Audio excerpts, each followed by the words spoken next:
Hello, all my dear students. I hope you all are doing good. I'm your mentor Amit Ajmani, and I welcome you all to Sri Jendra Rank Zone classes. Now, students, in the previous lecture, we started the chapter Periodic Classification of Elements, in which we studied about the Dobryner's triads, we studied about the Newland's law of octaves, the Mendeleev, his periodic table.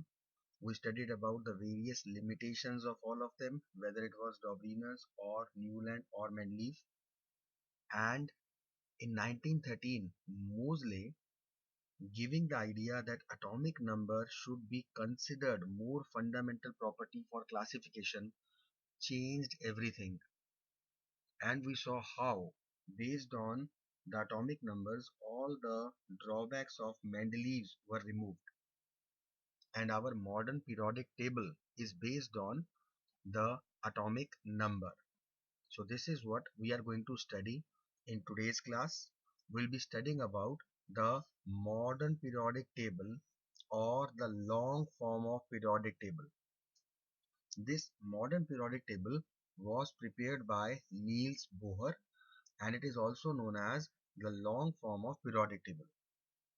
Now in this modern periodic table, Bohr arranged the elements in the order of their increasing atomic numbers. This is the main thing, that in modern periodic table the elements are arranged as per their increasing atomic numbers in horizontal rows, which were termed as periods.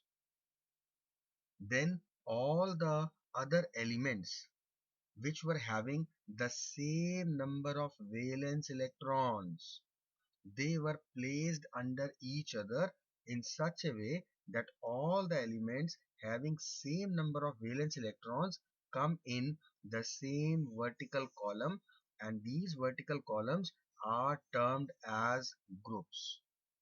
So our today's periodic table, the modern periodic table, is actually made up of periods, that is the horizontal rows, and groups, that is the vertical columns. Right? Now, because all the elements which had the same number of valence electrons, they show similar chemical properties. Therefore, all the elements in any particular group of the periodic table have similar properties.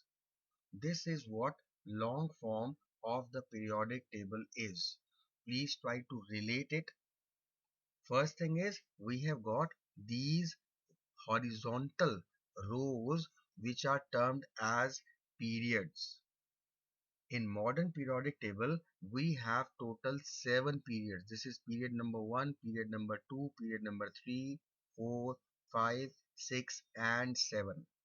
So these are the periods, horizontal rows, which go from left to right in a periodic table. Right? Now, all these vertical columns, these are termed as groups. And as we can see, from here to here, we have got total 18 groups. First group, second group, third group, fourth, fifth, sixth, seventh, eighth, ninth, 10th, 11th, 12th, 13th, 14th, 15th, 16th, 17th and 18th. Clear? So total we have got 18 periods and 7 periods and 18 groups in our periodic table. Now this periodic table, you need to understand a few things. The first thing is, all the metals are placed on the left hand side of the periodic table. These are all the metals. On the right hand side, we have got all the non-metals and the inert gases. And these metals and non-metals are actually differentiated with this zigzag line, which is of metalloids, the elements which show the properties of both metals and non-metals.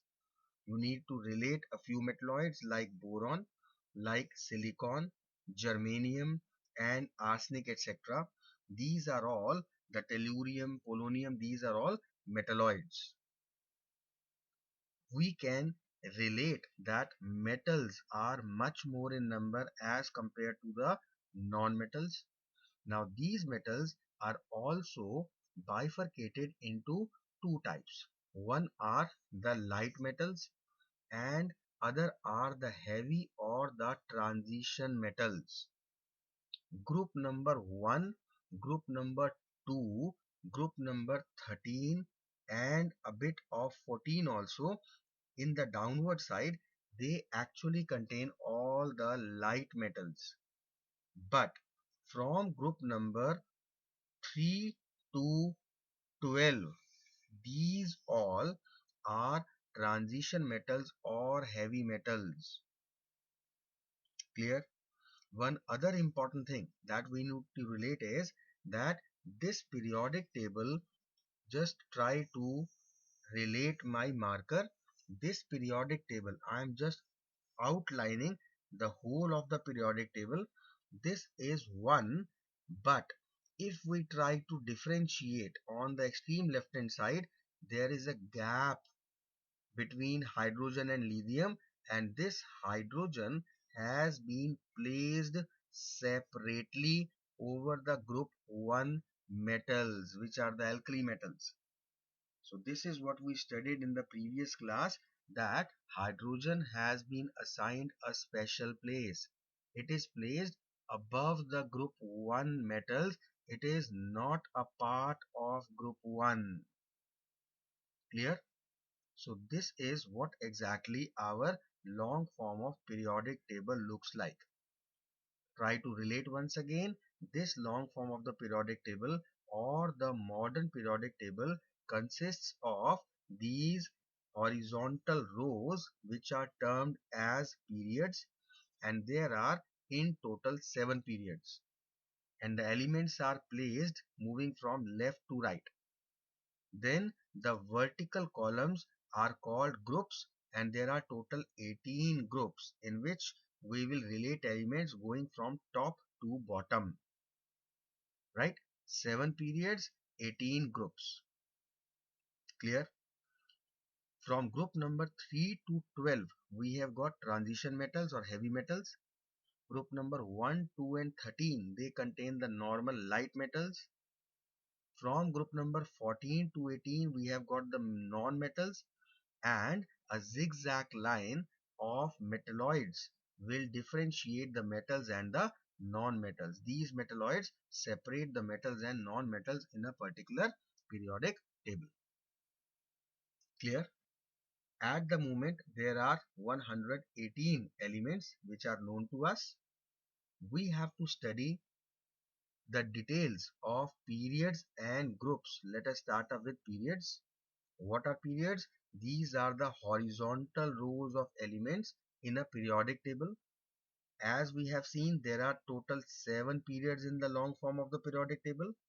And importantly, the elements in a period have consecutive, continuous atomic numbers. Right? Now, there are certain elements in a particular period. Let us see. The first period contains only two elements, that is hydrogen and helium, and that is the reason why it is called a very short period. The second period consists of 8 elements starting from lithium to neon. It is also called short period. Third period is consisting of 8 elements from sodium to argon. It is also a short period.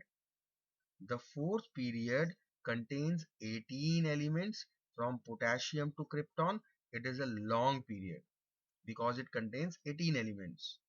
The fifth period contains again 18 elements from niobium to xenon. It is also a long period. The sixth period consists of 32 elements, and the sixth period is the longest period. We have one more period, that is seventh period. It contains all the rest of the known elements and it is still incomplete. At the present time, it only consists of 26 elements. Let us try to relate once again with the help of periodic table. We can see the first period consists of only two elements. This is the first period. It only contains these two elements, hydrogen and helium. That's it. Clear? The second period consists of 8 elements starting from lithium to neon. These are 1, 2, 3, 4, 5, 6, 7, 8 elements. The third period, again a short period, once again consists of 8 elements from sodium to argon. This is the first element. Second element is magnesium.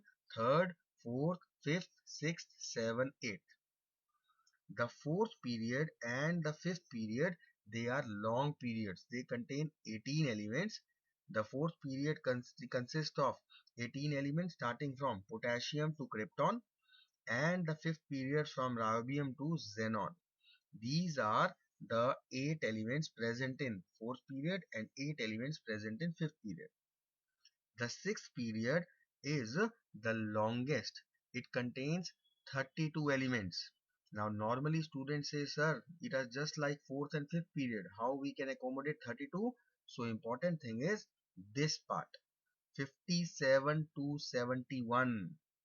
This 57 to 71, the elements having atomic number from 57 to 71, they are actually starting from lanthanide.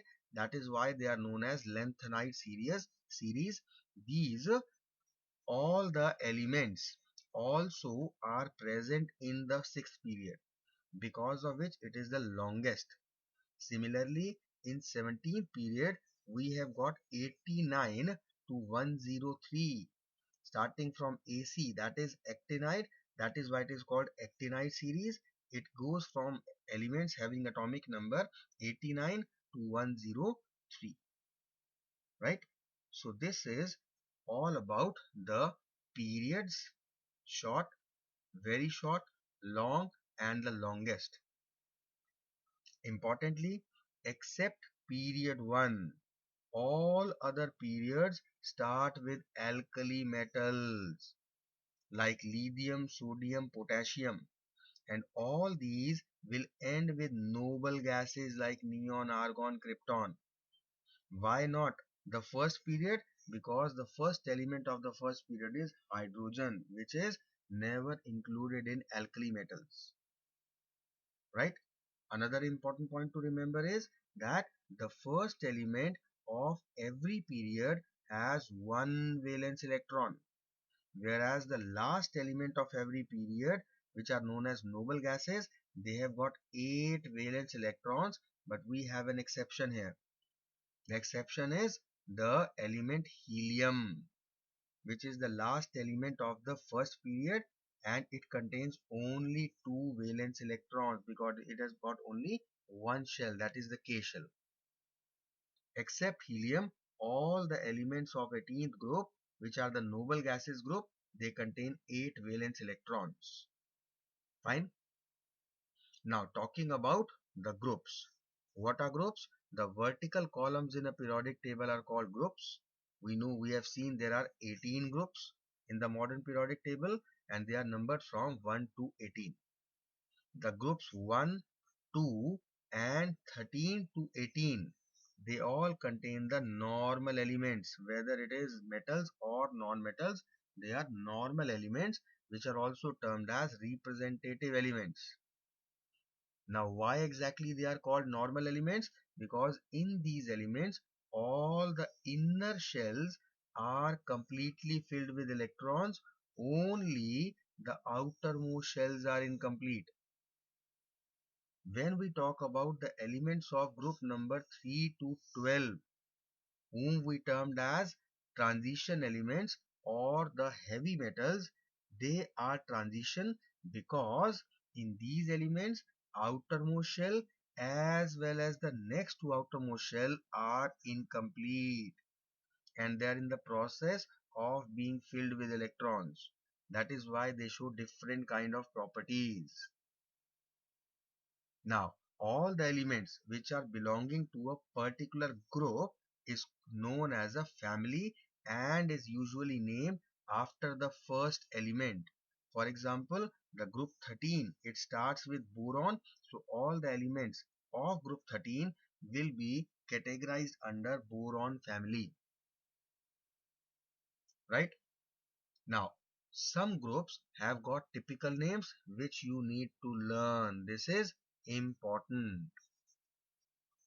The first group elements are called the alkali metals. For example, lithium, sodium, potassium, they are all alkali metals. Again, please make sure that hydrogen is not considered to be an alkali metal. Hydrogen is not a part of group 1. It is placed on top of group 1, right? Group 2 elements are called alkaline earth metals. Group 3 elements are called nicogens. P is silent. Group 16 elements are called chalcogens. Group 17 elements are called halogens. All the elements like chlorine, bromine, iodine, fluorine, they are halogens.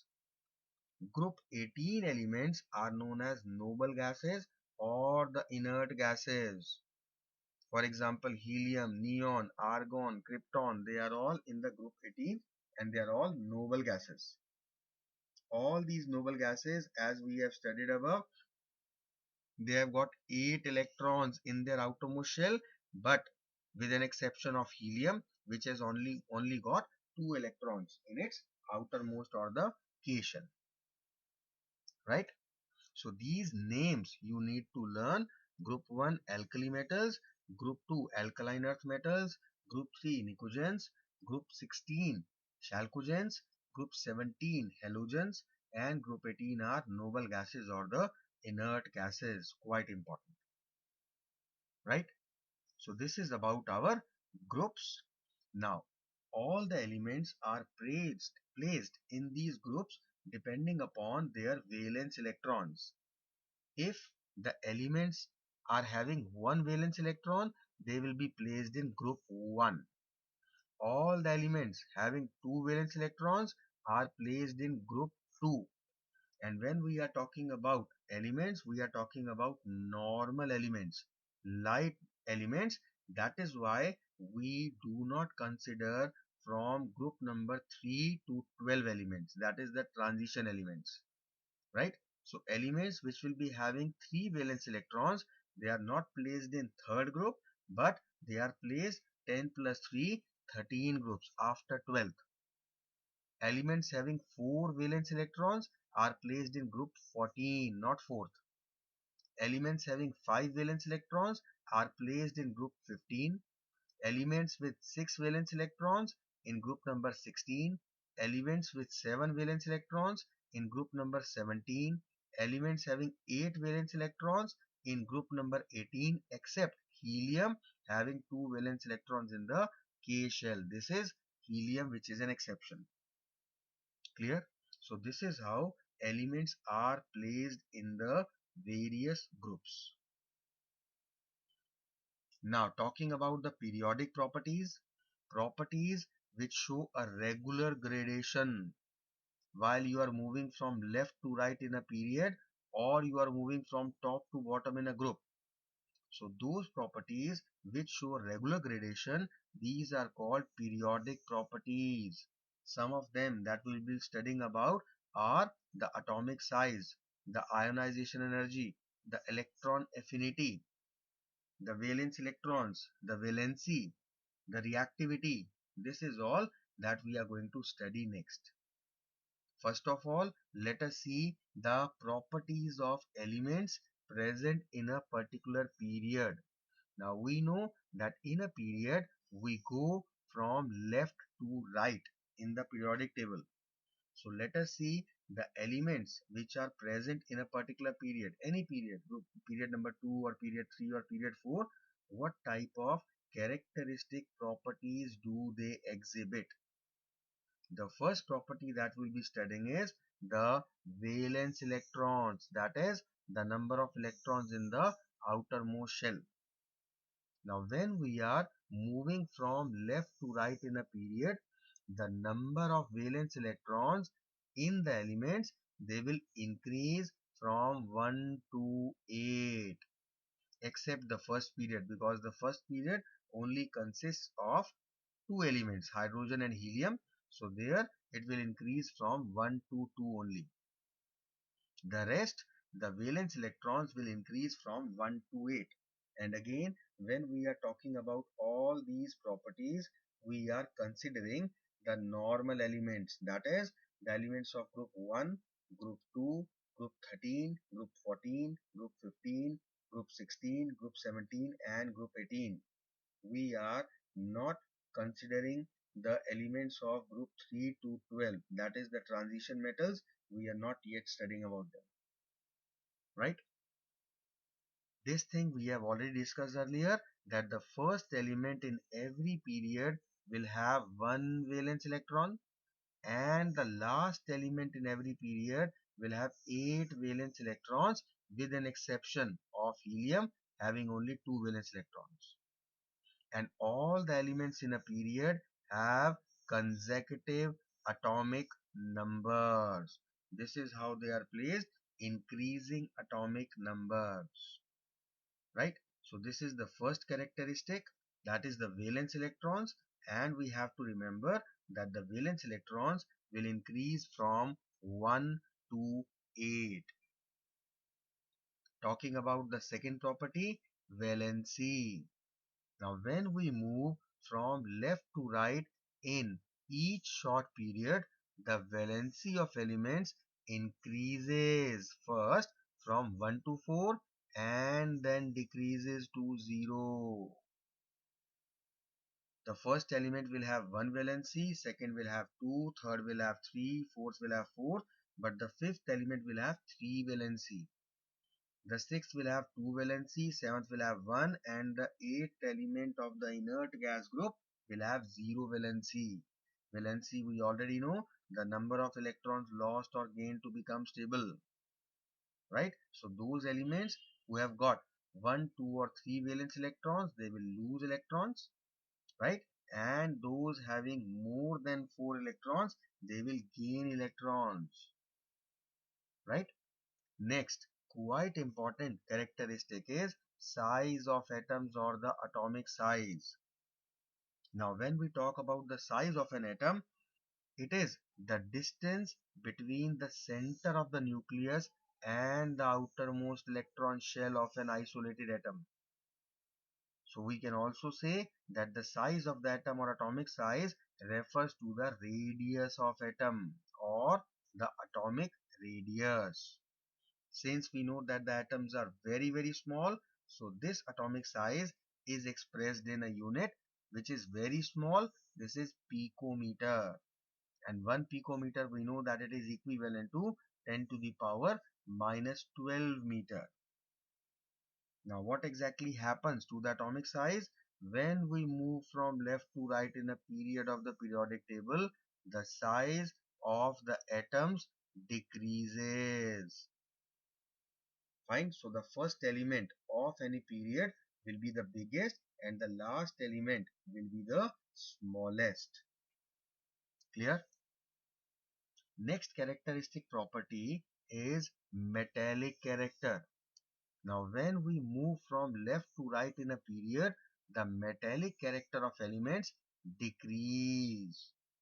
But when we talk about the non-metallic character, it will increase when we are going from left to right in a period.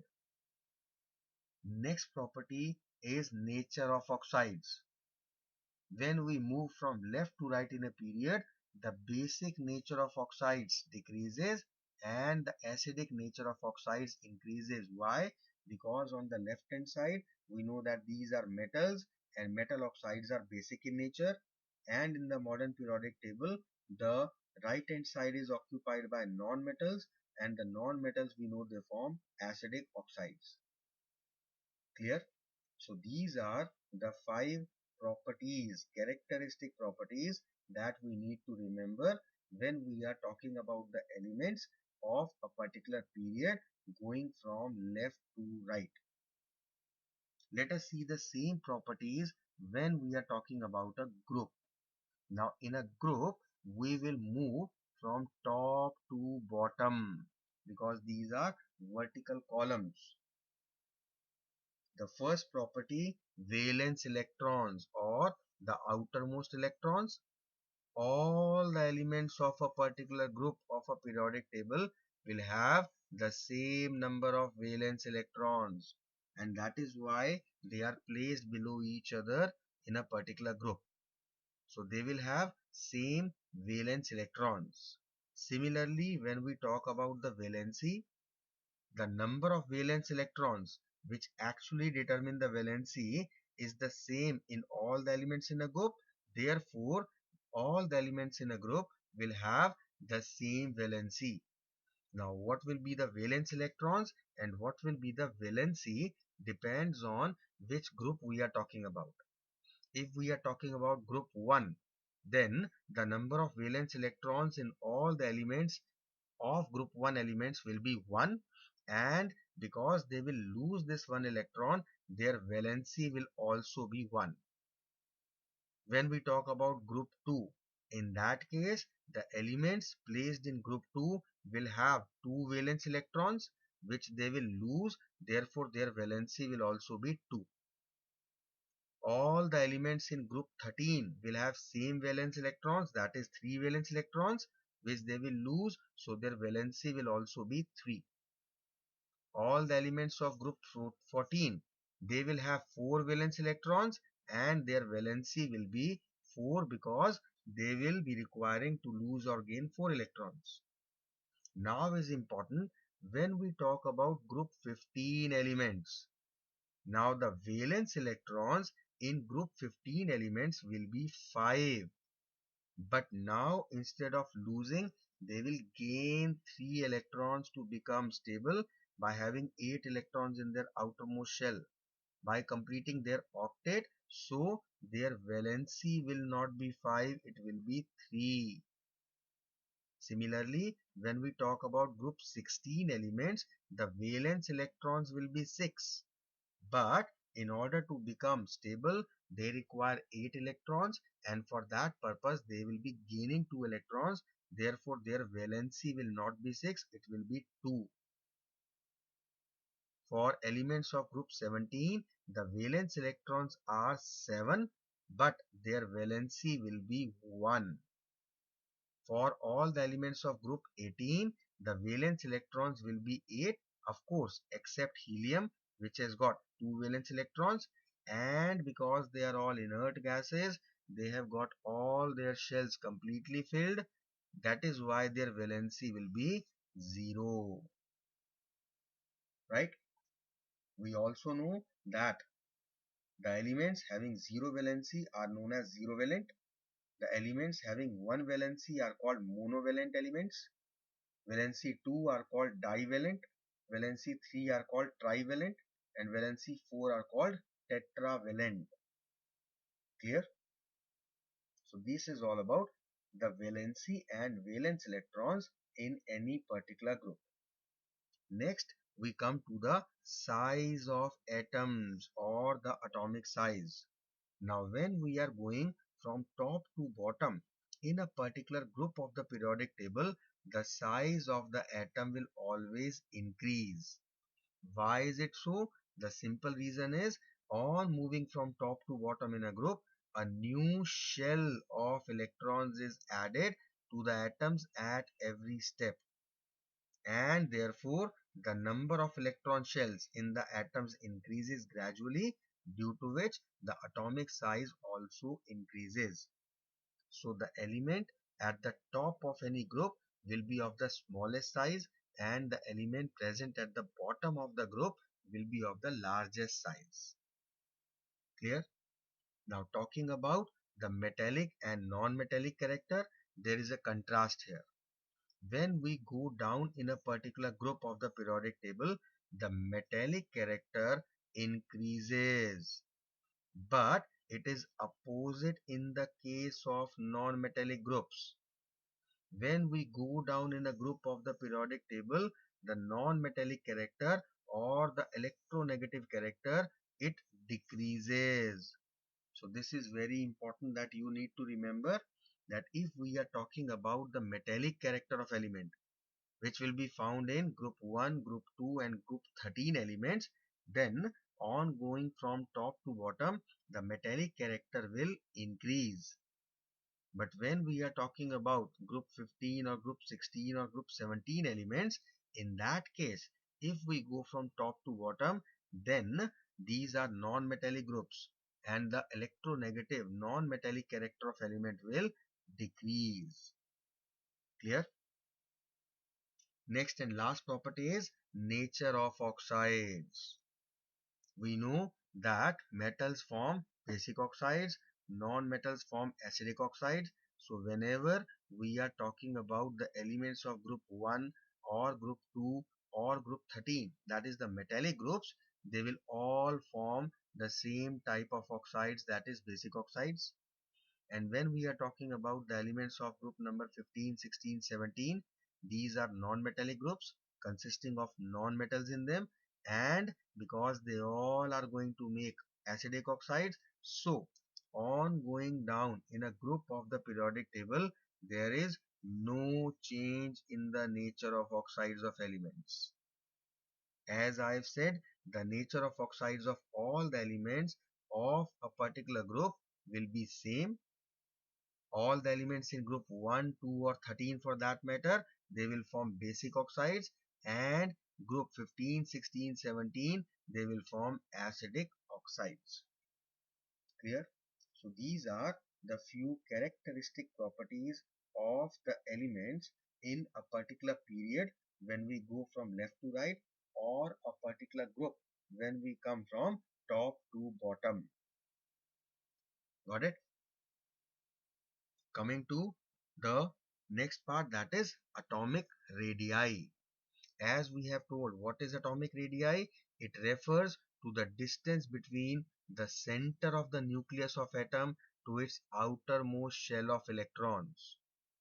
Now when we talk about the atomic radii, we say that it is very small because the size of atoms is very small, and it is measured in picometers, which is once again a very small unit. 10 to the power minus 12 meters is a very small unit. But even then, the absolute value of the atomic radius of any atom, it cannot be determined. Now there are certain reasons for it. What are the reasons? Number one reason is it is not to locate the exact position of electrons in an atom, as an orbital has no sharp boundaries. Secondly, it is not possible to isolate an individual atom. If we are able to isolate an individual atom, then possibly we could find its atomic radii. But since it is not possible to isolate an individual atom, therefore it becomes very difficult to find the absolute value of the atomic radius.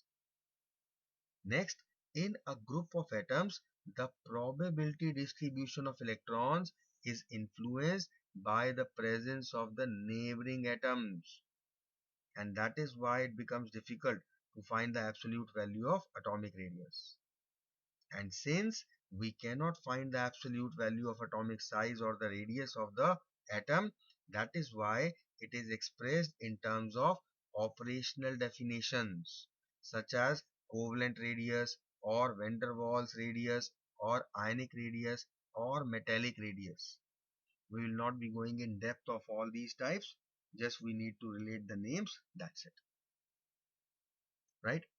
Now, the periodic variation of atomic radii when we are going from top to bottom in a particular group, due to addition of a new shell, the valence shells will become far away from the nucleus, and therefore the atomic radius will increase.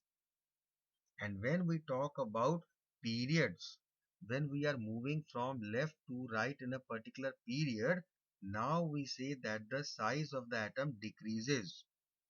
Why is it so? Because the effective nuclear charge increases, as a result of which the electron cloud is attracted more strongly towards the nucleus. which results in the contraction in the atomic radius. So, in a period from left to right, the atomic radii will decrease. In a group from top to bottom, the atomic radii will increase. Clear? Now we'll be discussing about the isoelectronic ions or the species. Now what are these? The ions of the different elements which have the same number of electrons but different magnitude of the nuclear charge. Now, the size of isoelectronic ions, it decreases with the increase in the nuclear charge. For example, oxygen 2 minus, fluorine 1 minus, sodium 1 plus, magnesium 2 plus, aluminium 3 plus. Fine.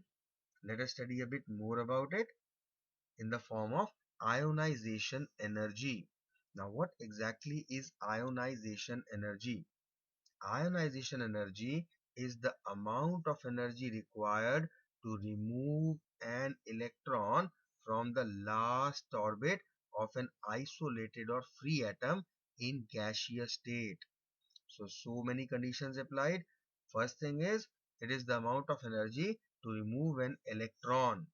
Which electron? Condition is, it should be in the last orbit. Last orbit of which type of atom? Isolated free atom, and that too in its gaseous state.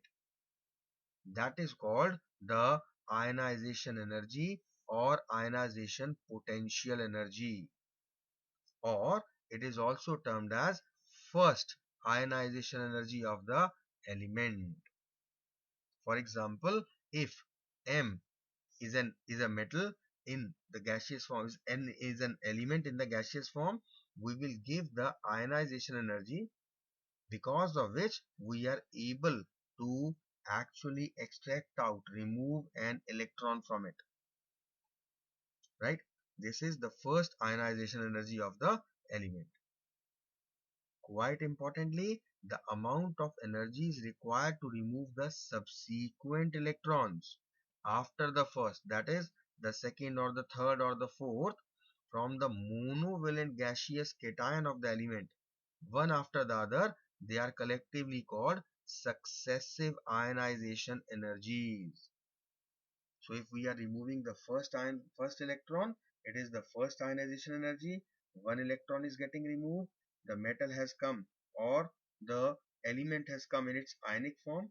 If we are removing more electrons after the first, then that energy which is required to remove the next electrons, that is called successive ionization energy, right? And these successive ionization energies are represented as IE2, IE3 and so on. Now, quite importantly, we need to relate that for any particular element, the ionization energy third is greater than the second, and which is in turn greater than the first. So what do we conclude from this?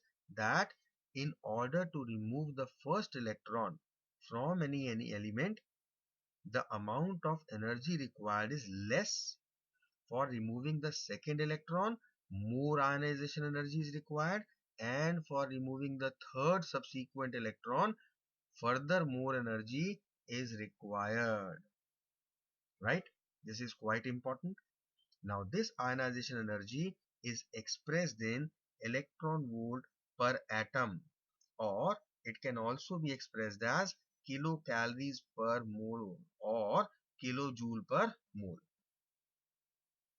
Now the unit electron volt per atom, this unit is actually equivalent to 23.06 kilocalorie per mole, or it is also equivalent to 36.3 kilojoule per mole, right?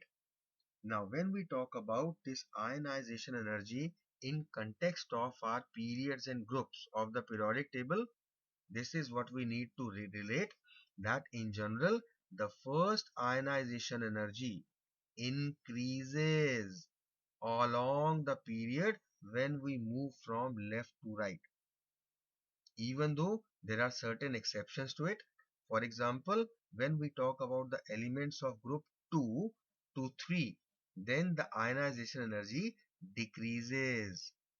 Similarly, elements of group 15, 16 also, the ionization energy decreases, right? So these are two exceptions. When we talk about a group of the periodic table, then the ionization energy decreases on going from top to bottom. Clear? So this is something that we need to remember related to the ionization energy.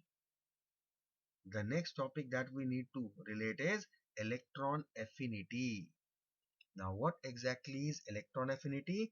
It is the amount of energy released when a gaseous atom accepts the electron to form gaseous anion. We know that when an element accepts the electrons, it will gain negative charge, because of which it will become an anion. So let it be X, an element in the gaseous form. When it accepts this electron, it will become an anion, and the energy which is released during this is called the electron affinity. Now, this electron affinity, just like ionization energy, is also expressed in same unit, that is electron volt per atom, or kilocalorie per mole, or kilojoule per mole. And we already have seen how exactly electron volt per atom is related to kilocalorie per mole and how it is related to kilojoule per mole, right? Now, when we talk about the energy changes which are accompanying the addition of first, second, third, or more electrons to a neutral isolated gaseous atom, that energy is called successive electron affinities. And just like ionization energy representation, they are also designated as EA1, EA2, EA3, and so on. Now, important point which you need to relate is the first electron affinity is always taken as positive. However, the addition of second electron to the negatively charged ion, which is already negatively now charged, then the addition of second electron is opposed by Coulombic repulsion, and therefore it requires energy, it absorbs energy for the addition of second electron. So therefore we can say that the second electron affinity, that is the EA2 of an element, is taken as negative. Try to understand it with the help of this example. When we are talking about oxygen and it gains the first electron, it will release the electron affinity energy, and it will be positive when it becomes an anion. And here the electron affinity, which is represented as EA1, is positive 141 kilojoule per mole, and this energy is liberated. Therefore it will be an exothermic reaction or process. But now once this ion has been formed, negative ion, anion, now if this negative ion is going to gain the second electron in order to become again anion, oxygen 2 minus, now the electron affinity will be in minus. This second electron affinity is represented as EA2, and in this case it is, the value is minus 780 kilojoule per mole. Since it is in minus, that means that it is gaining, absorbing, taking energy, right? And therefore it is termed as endothermic. Clear to everyone? Now, talking about our actual periods and groups of the periodic table, how this electron affinity is related. When we move across a particular period from left to right, then the electron affinity increases. Why is it so? It is because of the increase in charge, even though the values are unexpected low in the elements of group 2, 15 and 18. Why? Because of their stable electronic configurations. And when we talk about a group of the periodic table, then the electron affinities decrease when we go from top to bottom in a particular group, right? In general, quite important, the electron affinity follows the following trend. This is the trend. The electron affinity of halogens is maximum. It is more than that of the oxygen family, which is greater than the nitrogen family, and it is more than the metals of group 1 and 13 and non-metals of group 14, and it is greater than the metals of group 2. So if we try to arrange them as per their decreasing order, then halogens come first, metals of group 2 come last. So we can say that the electron affinity of halogens is maximum and the electron affinity of metals of second group, that is the minimum, right? This is about electron affinity. Next and last, we are talking about electron negativity, represented as En. Now, what exactly is electron negativity? It is the tendency of an atom in a molecule to attract the shared pair of electrons towards itself, right? Now, again, talking about the electronegativity in the case of periods as well as groups. When we talk about a particular period, then the electronegativity increases on moving from left to right in a particular period. Why? Because of the decrease in size and because of the increase in nuclear charge of atoms. But when we talk about a particular group, then the electronegativity decreases when we move from top to bottom. Now, why exactly it is decreasing? It is because of the increase in the atomic size of the elements when we move or we go down from top to bottom in a particular group. So this is about our electronegativity, and this is all about periodic classification of elements. So before we end up this class, let us try to briefly relate and revise what all were the contents of this chapter so that it becomes easy for you to learn at home. Initially, we talked about Dobrinus-Price and its limitations. Then we talked about Newland's law of octaves and its limitations. Then we talked about Mendeleev's efforts, Mendeleev's periodic law.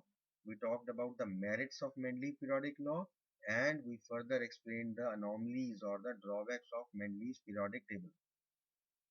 Then Moseley gave the concept of atomic number, which was considered to be the more fundamental property, and based on that, our modern periodic table was designed by Niels Bohr. In the modern periodic table, that is from where we started this class, we studied that the modern periodic table is further divided into horizontal rows called periods and vertical groups. There are total 7 periods and 18 groups in any periodic table, in the modern periodic table, not any, in the modern periodic table. In that, very importantly, metals occupy the left hand side and the non-metals occupy the right hand side. A zigzag line of metalloids that separates these metals and non-metals. Quite importantly, we studied about the group 1, group 2 and group 13 metals, not group 3 to 12, because 3 to 12 consist of transition or heavy elements which have their incomplete, the last shell also and the neighboring shells. But normal elements, they have their completely filled inner shells with electrons. Then, very importantly, the group 1 elements are known as alkali metals. Group 2 elements are known as alkaline earth metals. Group 13 are known as nicogens. Group 14 elements are also known as chalcogens.